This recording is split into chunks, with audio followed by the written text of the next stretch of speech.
આજે મેં જઈ રહ્યો છું નસવાડીના આજુબાજુ ગામડામાં જે વરસાદ પડવાથી બધુંનું નુકસાન થયું હતું એમને કોઈ વળતર મળ્યો કે પછી કઈ મદદ મળી કે નહીં મળી એ જાણવા માટે વિડીયો જરૂર જોજો।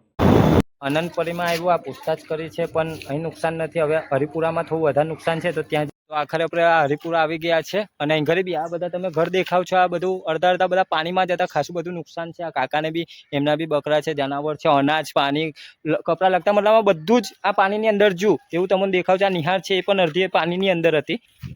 તમે આ જોઈ શકો છો આ બધા ઘર પડી જ ગયા હતા। હજુ તો એનો આ મલબા બધા બહાર જ છે, તમે સામે દેખાય છે એ બધા જ ઘરે તમે દેખાવ છો બધા અડધા પાણીની અંદર હતા। કદાચ ઝૂમ કરીને દેખાડું તો પેલું લીલું છમ તમને દેખાતું હશે એ તઈ રીતે લગીને બધું પાણી હતું। તેમાં બધાનું અનાજ પાણી નુકસાન બહુ કારક થયું છે। એવા ટાઈમે થોડો લેટ થઈને મદદ આવી પણ 5 દિવસ આ ગામ વાળોએ જ બધાને ખવડાવ્યું જેવું ત્યાં બધા બરાબર ને।